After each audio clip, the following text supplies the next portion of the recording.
warahmatullahi wabarakatuh. Kita akan berbincang kembali di Lego Channel pada saat ini. Dan kali ini kita akan berbincang tentang kisru yang terjadi di tubuh TNI yang sepertinya agak goyang ini. Saya khawatir ini TNI sudah mulai digoyang-goyang.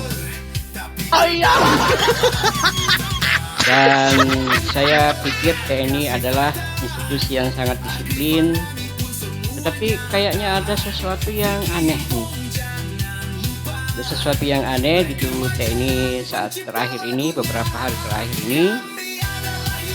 Tetapi ada yang mengkaitkan antara kejadian di TNI, yaitu mutasi anak dari Bapak Jenderal Trisno, Jenderal Kunto itu beberapa hari sebelumnya dimutasi dan terkesan dinonjokkan, kemudian beberapa hari terakhir itu dibatalkan mutasinya. Nah, kita akan mendengarkan bagaimana dan seperti apa sebenarnya perjalanan cerita ini. Kita dengarkan narasi yang berikut ini. Pengumuman mutasi putra mantan Wakil Presiden RI ke-6 Tri Sutrisno, Letjen Kunto Arif Wibowo mendadak dibatalkan TNI. Sebelumnya, Letjen Kunto dikabarkan dimutasi menjadi staf khusus Kepala Staf TNI Angkatan Darat atau KSAD. Namun hal itu tiba-tiba dibatalkan dan Kunto akan tetap memegang jabatan sebagai Panglima Komando Gabungan Wilayah Pertahanan atau Pangkogap Wilhan I. Lantas, apa alasan TNI tiba-tiba membatalkan mutasi putra Tri Sutrisno?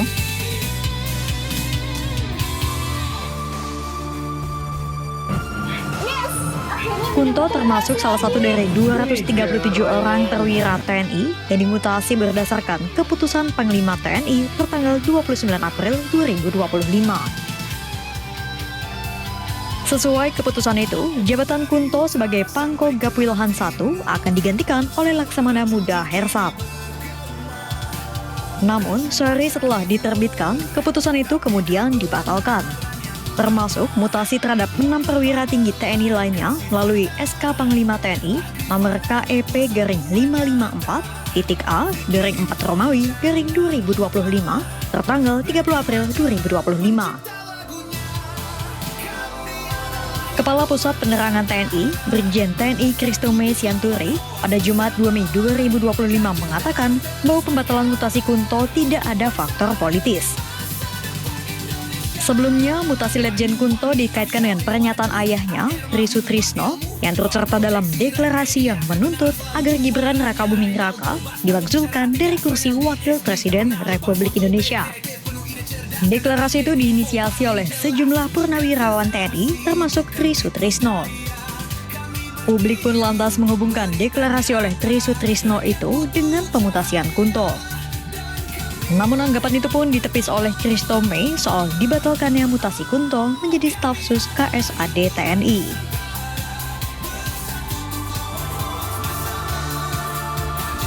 Kristome menyebut pembatalan mutasi itu murni karena pertimbangan organisasi dan kebutuhan operasional di lapangan. Terutama karena sejumlah perwira yang direncanakan untuk bergeser ternyata masih dibutuhkan di posisinya saat ini. Nah, itu dia penjelasan. Mari kita tepuk tangan untuk penjelasan ini. Ya, ternyata tidak ada politik. Meskipun ada orang-orang yang mengkait-kaitkan, tapi sebenarnya kita juga bertanya-tanya, kalau tidak ada unsur politik, kenapa harus dibatalkan mutasi itu? Atau sebelumnya, setelah kejadian Tri Sutrisno bergabung dengan beberapa jenderal yang dalam tanda kutip sakit hati, kenapa harus dimutasi? Nah, pertanyaannya itu. Ya, pertanyaannya itu. Nah, setelah mungkin ada intervensi dari pihak lain bahwa janganlah dimutasi. Mungkin ya, ini perkiraan saya. Janganlah dimutasi, siapa tahu ada apa gerakan-gerakan yang lebih besar lagi, gerakan-gerakan perlawanan, sehingga mutasi ini dibatalkan. Nah, inilah yang menjadi pertanyaan masyarakat kita. Apakah TNI kita ini sudah mulai disenggol-senggol oleh kepentingan politik orang-orang di eksternal? Karena begini, penonton sekalian, saudara-saudara sekalian, gerakan di luar eksternal atau di luar TNI ini, para purnawirawan ini, meskipun mereka dianggap masih keluarga besar TNI, tetapi pada kenyataannya mereka tidak dalam tanda kutip tidak berfungsi lagi, tidak berguna lagi. Waduh, seram ini rasanya. Jadi bukan tidak berguna ya, mohon maaf. Tidak difungsikan lagi secara struktural di dalam tubuh TNI. Inilah pernawiran jenderal TNI yang melakukan gerakan kemarin itu, yang salah satu yang paling heboh itu adalah memakzulkan wakil presiden. Nah, ini yang konyol ini sebenarnya. Tetapi ada pihak-pihak lain yang diam-diam mendukung. Ada pihak-pihak lain yang diam-diam menolak itu. Dan yang menolak inilah serta yang mendukung inilah yang berharap-harap. Nah, inilah yang kita pertanyakan, ada apa sebenarnya di tubuh TNI kita. Tetapi untungnya kita punya presiden ini purnawirawan TNI. Jadi beliau tahu, beliau sangat hafal bagaimana cara mengatasi orang-orang yang punya masalah di tubuh TNI. Nah, mungkin lagi-lagi perkiraan saya. Ini perkiraan orang yang sederhana, ini rakyat biasa, rakyat jelata yang tidak apa-apa dong memberikan reaksi. Jadi reaksi pertama saya, yang pertama adalah ternyata TNI ini sudah bukan digoyang sih, agak tersenggol dengan gerakan-gerakan senior mereka di luar struktur TNI lagi. Nah, inilah yang mengakibatkan si anak jenderal ini, Pak Jenderal Kunto ini jadi sasaran. Kalau saya Jenderal Kunto ini bingung juga ini. Kemarin dimutasi dari jabatan lama sebagai apalah, kita tahu lah. Kemudian dimutasi ke jabatan yang baru. Ya, mungkin kita tidak tahu mutasi ke mana dia kemarin itu. Tapi tiba-tiba dibatalkan. Kalau saya Kunto ini, kalau saya Jenderal Kunto ini memang bingung ini. Di jabatan lama sudah bekerja, sudah hafal A sampai Z, apa yang bisa dilakukan, apa yang tidak bisa dilakukan. Ternyata dimutasi, belum dipelajari apa jobnya, ternyata dimutasi lagi, dibatalkan mutasi. Ini kan jadi bingung. Nah, jadi untuk menyikapi ini secara sederhana, secara santai, lagi-lagi saya kagum sama Opung Parbela. Beliau ini kalau mereaksi satu peristiwa tidak terlalu gegabah ya. Dan oke lah, kita tepuk tangan untuk Opung Parbela. Beliau ini selalu mereaksi itu dengan santai, serius, tetapi tetap mengena pesan. Ayo kita dengarkan apa yang dikatakan oleh Opung Parbalik. Mohon maaf, Opung. Bukan Parbalik ya Opung ya, Opung Parbelak. Mohon maaf, Opung.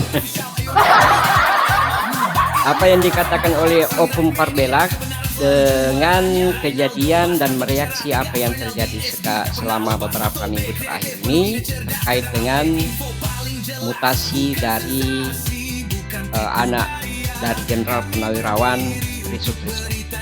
Kita dengarkan bersama-sama.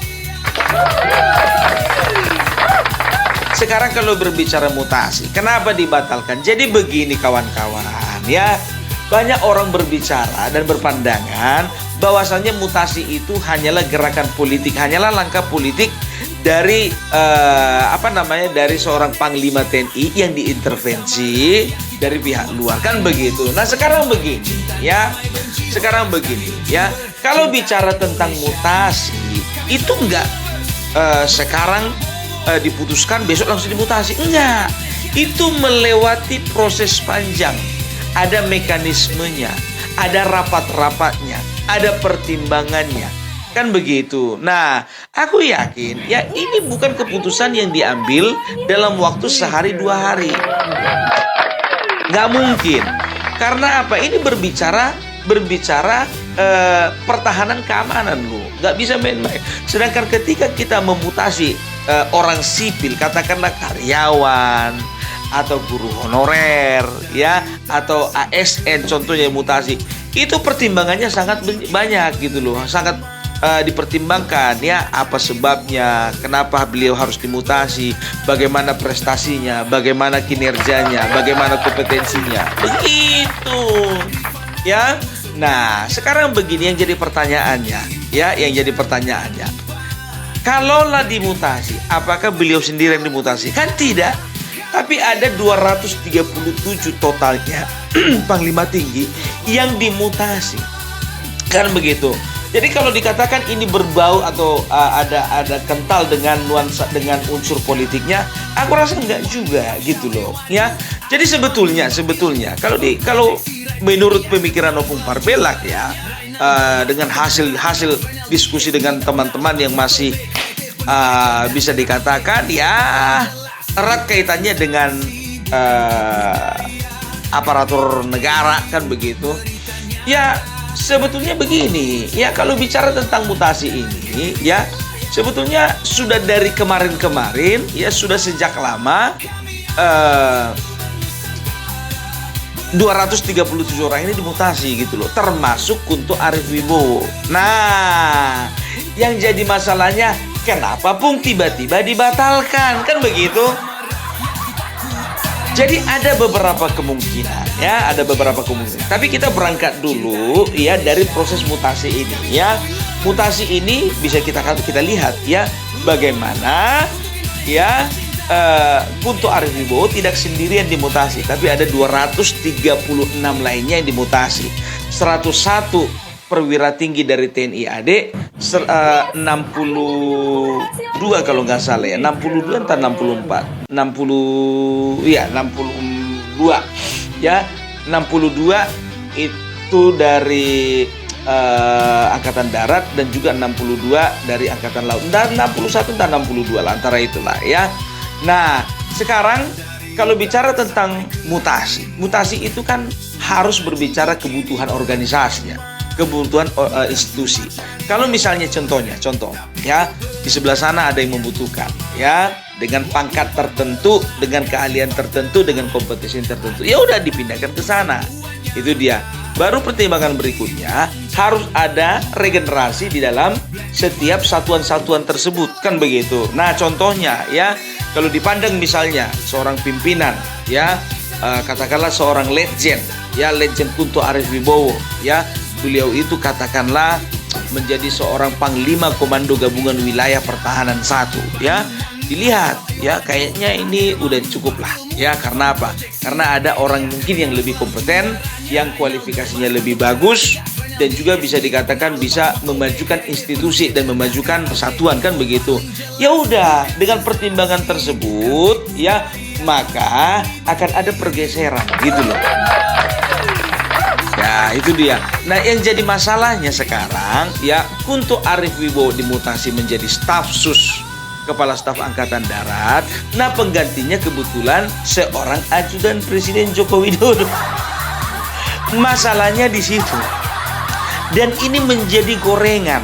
Sebetulnya dari awal ya settingannya memang seperti itu gitu loh ya, penempatannya seperti itu, pergeserannya seperti itu gitu loh, karena ada seseorang ya yang dibutuhkan di sana, dan juga ada seseorang yang lebih kompetensi mungkin menggantikan beliau, kan begitu. Nah bicara tentang ajudan Bapak Joko Widodo atau bukan, itu hanya kebetulan. Ini kita kalau berbicara profesionalisme ya. Jangan dulu kita masuk ke politik. Mana bisa Bung militer dipolitisir? Memang betul. Tapi kadang-kadang ada intervensi politik yang mempengaruhi ya langkah-langkah atau kebijakan-kebijakan di dalam militer. Kita harus akui itu.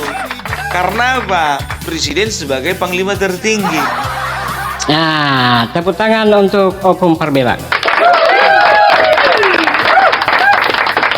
Jadi benar sekali Opung bahwa ternyata apa yang terjadi itu tidak perlu kita mereaksi terlalu serius lah. Apalagi mereaksi tanpa data, ya. Misalnya yang dikatakan tadi oleh Opung itu, kalau misalnya ini contohnya Opung Parbelak ini lucu dan ini sedap lah.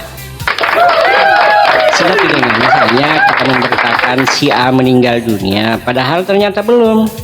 Kasihan kan itu orang yang sudah dinyatakan meninggal dunia, dinyatakan nanti jadi pocong gitu. Nah, jadi keren. Opung Parbelak ini keren. Jadi saya kira sudah jelas. Jadi intinya pertemuan kita kali ini intinya adalah yang pertama, kalau kita mendengarkan satu berita, dengarkanlah, telitilah dengan data. Yang saya tampilkan tadi ini di video pertama itu adalah data dari berita, kalau tidak salah di salah satu TV. Kemudian berita tentang pembatalan itu juga diberitakan oleh salah satu media yang kita percaya bahwa itu benar. Dan ternyata begitulah ceritanya. Jadi tidak ada masalah kalau misalnya ada yang mengatakan ini ada unsur politik, itu wajarlah. Karena memang ada kejadian-kejadian politik yang mendahului mutasi itu.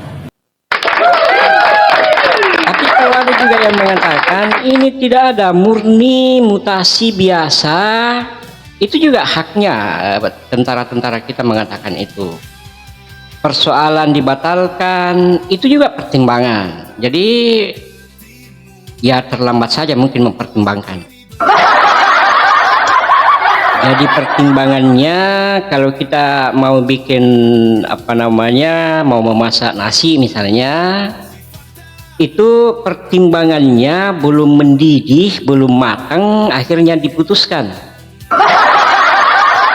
Apa jadinya? Jadinya nasinya kurang enak dimakan. Nah, makanya mau dimasak ulang ini, bapak-bapak kita di TNI ini usul. Kalau mau memasak, ya sesuai prosedur lah. Bersihkan beras, siapkan panci. Ini jujur ya, kalau ingat panci, ingat seseorang ya. Aduh, panci. Oh iya. Jadi kalau mau kita memasak, siapkan sesuatu lah. Siapkan segala sesuatu. Kemudian siapkan kompor, siapkan perhatian kita. Jangan sampai ditinggal nasi itu kalau kita memasak, nanti jadi hangus. Nah, kalau sudah matang baru kita simpulkan bahwa ini sudah matang.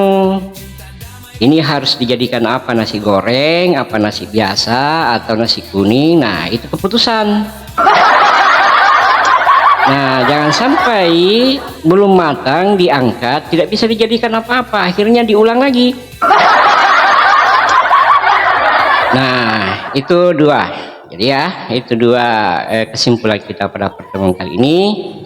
Mudah-mudahan pertemuan kita kali ini ada manfaatnya untuk kita sekalian. Sekali lagi saya mengundang kalian untuk berkomentar, apapun itu, yang penting jangan menghujat. Juga saya minta dan mohon supaya video ini di-share, di-like, di-subscribe kalau itu bermanfaat bagi kita sekalian. Jadi menolong saya juga sih kalau di-subscribe, siapa tahu cepat-cepat tumbuh ini channel.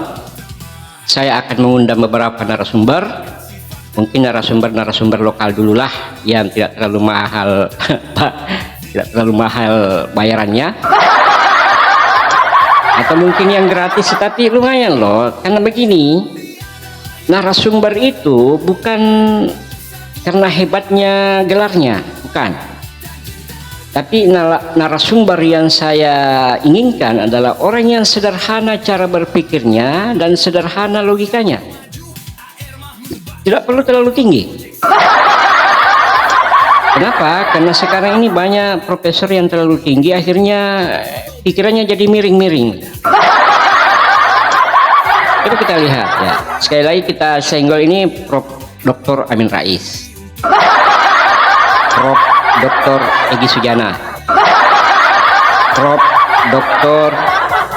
Rismon. Belum dokter ya? Oh, belum profesor, sudah dokter tapi belum profesor. Nah, Prof. Doktor siapa itu yang pokoknya banyak lah yang profesor dokter yang agak miring-miring sudah sekarang. Ikrar Nusa Bakti, Repli Harun, itu profesor semua, tapi mohon maaf, lebih saya hargai pendapat-pendapat orang-orang sederhana tentang segala sesuatu itu dengan cara sederhana. Nah, jadi saya mohon teman-teman untuk tolong di subscribe, di like. Nah, nanti suatu saat saya akan mengundang orang-orang yang sederhana di sekitar kita cara berpikir. Tentunya dengan cara Lego Channel mempersembahkan, menarasikan sesuatu dengan santai, dengan elegan, dengan ya kalau perlu dengan ketawa. Demikian, sampai jumpa. Mudah-mudahan ada manfaatnya sekali lagi, dan terus akan kita katakan bahwa bagi kita Indonesia adalah negeri kita yang harus kita cintai, dan kita harus tanamkan di dalam diri kita NKRI harga mati. Wassalamualaikum warahmatullahi wabarakatuh. Sampai jumpa di video berikutnya.